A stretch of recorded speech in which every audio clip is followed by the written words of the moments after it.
anything like me, you're always seeking to improve your personal style.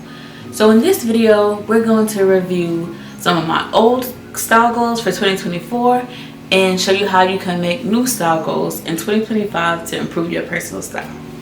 So first off, we're going to talk about what my goals were last year and how I did on them. Because if you set goals, it's important that you not only set them, but then you review. And that's not to make yourself feel bad or be down on yourself, but if you don't know how well you did on your goals, then there's no way you can improve. So the first goal I had for 2024 was to build the foundations of my wardrobe for each season. So yes, I would say that I accomplished that, yes and no. So there are some seasons in which I feel like I spent more or did better with perfecting my wardrobe essentials, and there are other seasons in which I found it more challenging to hone in on my wardrobe essentials. So for me, one of those seasons was spring. As silly as that may sound, spring is a season that I don't really care that much about. I'm definitely more of a fall winter girl, and I do like summer as well. Summer is very distinct. Fall and winter, elite. That's A1, those are my favorite. Then summer, and spring is last. So with that being said, spring is still somewhat of an issue for me. Fall and winter, I could never have enough. So I would say yes, I think in some ways I did purchase or build the foundations of my wardrobe, but I can still go even further. And I think that as time goes on and your personal style evolves and changes, and you dig deeper into your personal style, then it leads you to see even more what your wardrobe essentials are. And the thing is, wardrobe essentials to me are crucial to being a stylish woman. And because that's my belief, then I am constantly working on my wardrobe essentials. My second goal was to invest in more shoes and accessories. So honestly, let's see, I did fulfill that. I bought 3 pairs of shoes last year. And as far as other accessories, I bought a Mark & Graham monogram basket bag. But I would say that I could still invest more in bags. So honestly, when it comes to shoes and bags, or shoes and accessories in general, but I say bags because bags are always a wardrobe item that I'm lacking in. And you know, to be honest, that's because I'm not really a bag girl. I'm really not a bag girl. I enjoy shoes. Shoes can sometimes be challenging for me because my foot is wide but is short. So sometimes when it comes to shoes, that can be a little challenge. Now, when it comes to bag, I'm just not a bag woman. I'm someone who might buy like 1 bag a season and wear that bag out. And that's like my workhorse bag. I don't, for whatever reason, I just don't really love bags like that. I know that they're necessary or that they play a vital role in your outfit hitting, but I don't know. Even with knowing that, it's still a challenge to pull a trigger because I like shoes more than I like bags. And clothing is like, oof, clothes. I mean, I just love clothes. I really do. So shoes and accessories though are important because otherwise you'll just have clothing but you won't really have an actual outfit. So I understand, and so I will do better this year. So what are my barriers? I ask myself what are my barriers because I don't feel like I fully accomplished your goals. So my barriers are price point, lack of focus, and a lack of interest. Like a lack of interest in the sense of, like I said, I'm more of a clothes girl. A lack of focus in that sometimes throughout the year, if I'm being quite honest, I just focus more on what I normally like. I just fell back on my normal shopping habits, which is clothes first, accessories later. And price point, I would say, because accessories, at least some of the accessories that I find myself drawn to, a lot of the shoes and bags that I personally like, that are aesthetically pleasing to me, that match my personal style, typically have a higher price point. And so because of that, that's why I would say price point is a barrier to accomplishing my goal, which is why I'm going to do some no buys. So I have done no buys in the past, maybe like one out of the year. But this next year, 2025, is gonna be the year of balance when it comes to no buys. So I'm committed to doing no buys 6 months out of the year. And those days that the months that I'm gonna do my no buys are gonna be February, March, May, July, August, September.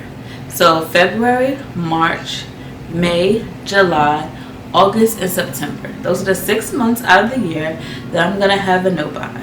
And I think that that's better for me and my personality, because I still do like shopping and engaging in fashion and in style. And so for me, I just think at this point in my life, it's unrealistic for me to say that I'm gonna have a whole year where I don't buy. But I also think it's crucial for me to be more disciplined to accomplish some of my style goals and just financial goals in general by having no buys. So I have some reasons why I care about my no buys. I've thought of some reasons why, like the motivation for my no buys, why that's important to me, so that when I have a lack of focus, I can remind myself of my motives. So I think that's important in no buys. And so for me, my motives for my no buys are that I want to put more of a down payment on a house. My husband and I want to buy a house, so I need to have more of a down payment. I do like some things that are more expensive. One of my style goals that I've always had and have held and actually accomplished is that 85 to 90% of my wardrobe is natural fibers. So that gives me like 10 to 15% wiggle room for other man-made fibers. But for the most part, I like natural fibers. And those typically come with a higher price point. So saving for more expensive purchases, or saving for more expensive purchases. Also, the borrower is a slave to the lender. And so what that basically means is the more debt you have, the more that weighs you down. And so I don't want to be weighed down, so I'm going to pay off my debt. Student loans, it's time I finally dead them. I actually don't have that much more, but it's still over $10,000 that I owe. So I need to dead that and finally be done with it. So that is one of my goals. So those are my 3 motives. You know what? My husband and I want to go to, another reason is that my husband and I, it'll be our 5th year anniversary 2026. And so we want to go to Italy, so Milan, Italy, and Switzerland for our 5th year anniversary. You know, that's a milestone. So we're going to save for that. And speaking of, I know that this is not what this video is about, but this leather jacket is an anniversary present from this year. My husband did so good, didn't he? If you're not new to my channel, you guys know my husband buys me accessories. He knows I'm into style and fashion, so he will buy me different items that I like, or I don't know, he's just really good at remembering the things I say that I like. But yes, this is a leather jacket from Overland in an oxblood color that he bought me, and I just love the way this looks. Love it. So I had to give him a shout out. Another goal I had for 2024 was to hone in on the silhouettes that look best on my body. I would say yes, I achieved that process. However, 2025, I am all about my fitness. So I'm not gonna do any fad diets or anything like that. I'm just gonna really focus on eating better, moving my body more, and having more fruits and vegetables, smaller portions, and so that I can reach my health goals. So that's something I'm gonna have to do again as I get into my smaller frame. As I lose weight, I will have to see what silhouettes fit that body. Right now I am a size 12.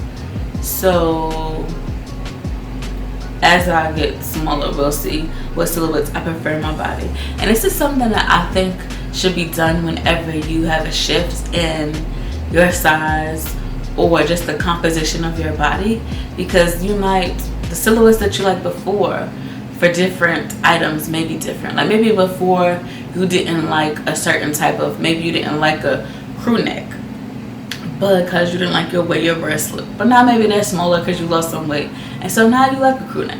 But essentially, you get what I mean. There's different silhouettes that you would like for different types of for different sizes of your body. So I'm definitely gonna do that again as I start losing some weight. Now, my style goals for this year. Aaliyah said, at first you don't succeed, dust yourself off and try again. And I completely agree with that. So number one is gonna be to invest in more shoes and accessories. And how I'm gonna accomplish this goal, as I mentioned earlier in this video, I'm gonna have no buys for 6 months out the year. I really encourage you to join me on my no buys. If there are some style goals, especially those that are related to finances, that you also would like to accomplish. So I will talk more about that in my community page, more about my no buys as I have them throughout the year. So that's what I'm gonna do. Invest in more shoes and accessories, and the no buy will help me with my the price point being a barrier. Second is gonna be to use more of my inspiration pictures when creating outfits. So we all have Pinterest boards, Instagram save boards that we have. And if you're anything like me, then you probably have some magazine cuttings that you had from, just from magazines. And you have these images, but you never really use them to further your style, like in an active way.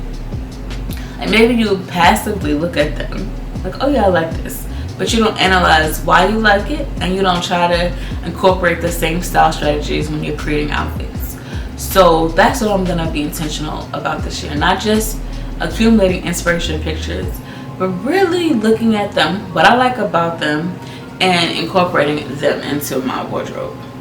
So that's something that I'm going to do, because this will help me identify wardrobe gaps. This will help me in my wardrobe building. This will help me just elevate my style in general, because we all want to have some style strategies in our arsenal. The third is to hone in on silhouettes that are best for my body. I'm going to make that a goal again this year.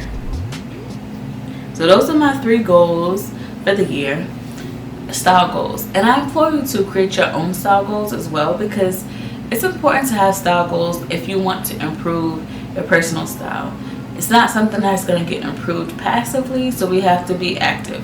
And I know that can be challenging, because sometimes you think that, oh, if I'm looking at other people's videos on Instagram or YouTube, then I'm being active. But styling and get better at styling is something that occurs when you actually put it into place in your life. So I hope you join me in setting style goals, and comment down below. Let me know what some of your style goals are. So I hope you enjoyed this video. Check out my previous video in which I talk more about how you can be more unique when it comes to personal style. Instead of looking like just a clone of other people or someone else, how can you become more unique in your style? See you over there.